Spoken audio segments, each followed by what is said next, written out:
What is going on, Predators? It's Travis here from Apex Predator Outdoors, and today we're going to be testing out some new boots that I got sent to me to try out and give you guys a review of them. And I get a lot of these requests in my inbox of people wanting me to send me gear to test out, you know, so that they can get a broader audience for you guys. And a lot of these things I kind of just brush off and I don't really take seriously. But this is actually something I was in the market for. It was a new pair of wet water, like cold weather boots, you know, for going duck hunting, because it's, you know, duck hunting season up here. So I wanted a new pair of boots that are going to be comfortable, something I can wear all day long and my feet aren't going to get so sweaty and tired. And so I wanted to try these boots out and bring this to you to see if these are something that are viable for you to use as well. So here we are, we got the KalKal boots. I'm not sure if I'm pronouncing that right, but I got these sent to me for free to test out, just so you know. But I wanted to make sure I put them through the paces. So I went on a hike with them, I tested them for fitment, and I also put them in this water right here. I walked through this water almost up to calf deep, just to make sure that there's gonna be no leaks, that your feet are gonna stay dry. So thanks for watching, guys. The links down in the description will help this channel a lot. These sponsorships for over here with the Crafted Archery and Easy Vein, so check those out if you want to see that. Also, I've seen a few of you joining as members. That really helps this channel out, and I appreciate you joining. It's very inexpensive. You get videos early, and like I say, it supports me, it supports this channel. So thanks a lot for tuning in, guys, to that. So if you're in a pinch and you need a good pair of cheap boots, I think these might be something you should look at. So let's go ahead and get into the review, guys. So without further ado, let's do further.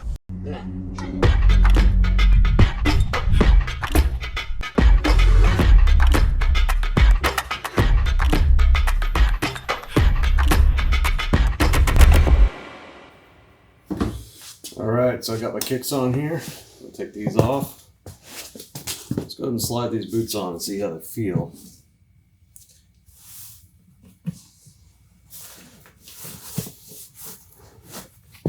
Okay, fit is pretty nice. I got these a little big because I might want to wear some larger, thicker socks with them. So these boots are really comfortable. So far, putting them on, they are really comfortable. The big thing is they've got a lot of flex. So I'm noticing as I move my foot around that they're moving with me. So the good thing about having a flexible boot is that it allows you to move quieter. So whenever you're not clumping through the woods and things like that, it's going to make it a lot easier to sneak up on prey. And so it's a pretty good thing that they flex quite a bit. The downside to having that flex, though, is that it will tire your feet out a little bit faster if you are, again, moving up rocky embankments and things like that. If you're moving over rough terrain, it will tire your foot out a lot more.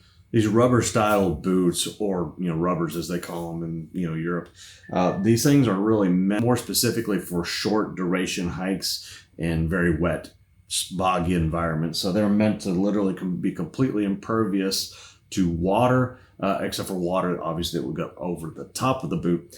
So that's a good thing. They're a nice, good height. They come up right before the back of my knee, about maybe 4 or 5 inches above the back of my knee. I got these a size bigger so that I could make sure that whenever I, you know, wanted to add extra insulation, like if I'm going to be sitting in a blind or standing or something like that, I want to make sure that I'm really, you know, dry and warm with some extra socks and layers and things like that, that I can fit all that in here. And I'm glad I did, because as far as true size, I normally, in my tennis shoes here, I wear an 11 or an 11.5, depending on the brand.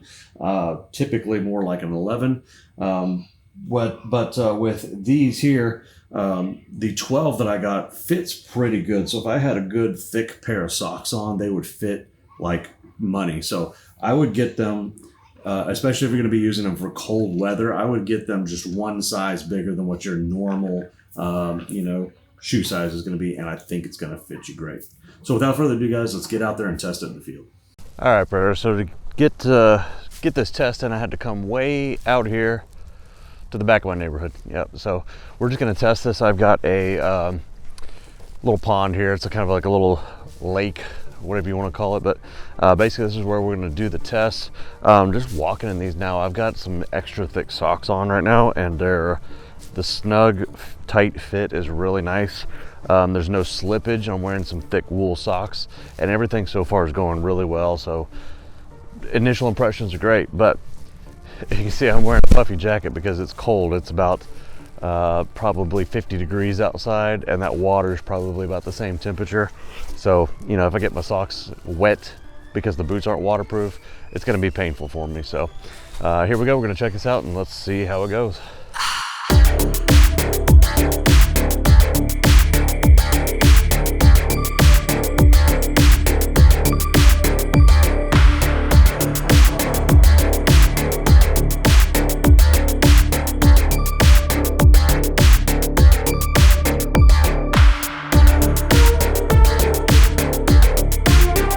All right, here we go. We're gonna walk straight into the water.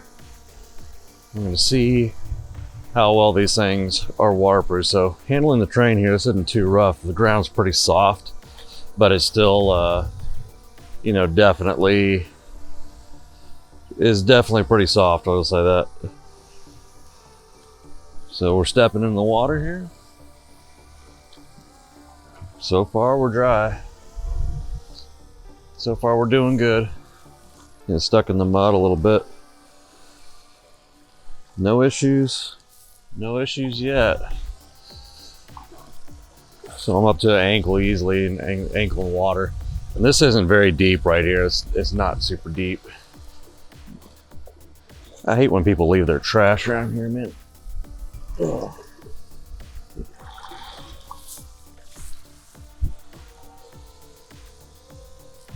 All right, so getting stuck here, but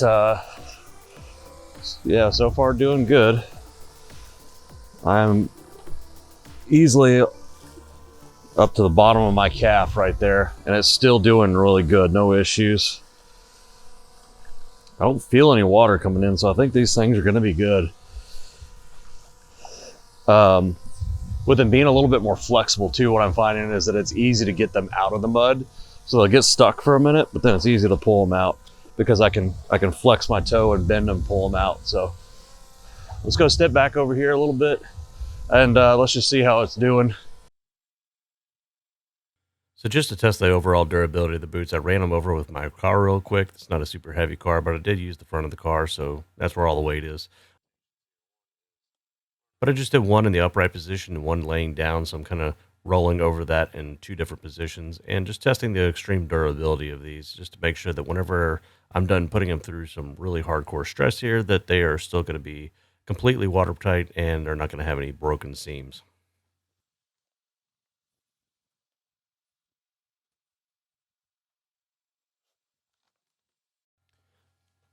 So I know it was a bit of a stupid durability test, but I just wanted to see, you know, if it was put under some extreme circumstances, how would it fare and how would these seams fare? Because that's really the one thing I was concerned about. Overall construction of the boot is very good, but I just wanted to make sure that the seams, whenever they're going to drug through brush and then going up and under some mud and things like that, that they're going to hold together and there's not going to be any leaks in the boot. And it looks pretty much exactly like it was when I first put it on, even though I ran sideways over the top of it. So I was really testing how durable it's going to be and really testing that seam at that point. And again, I inspected the boots and found no issues with them after that. All right, so what are my initial impressions of these boots? Pretty good. I think that due to the soft nature of the boot, that it could be a little bit of a problem for side hilling. So like I was walking up and down this little side hill that I've got here going into this pond or this retention ditch, if whatever you want to call it. And it was, like I said, I could feel kind of on the insides of the balls of my feet that they're getting a little bit tired. If you're to throw some sheep's feet in here, though, I think it'd be perfectly fine.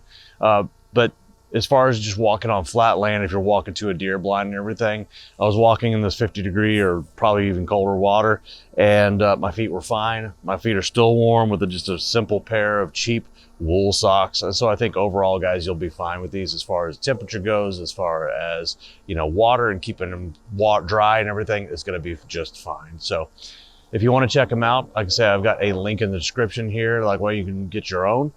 See if you like them for yourself. And the great thing is that you can order these off of Amazon, so you don't have to go and wait for, you know, a week for these things to get shipped to you. So overall, really good, guys. And thanks for watching. And as always, keep defying the odds.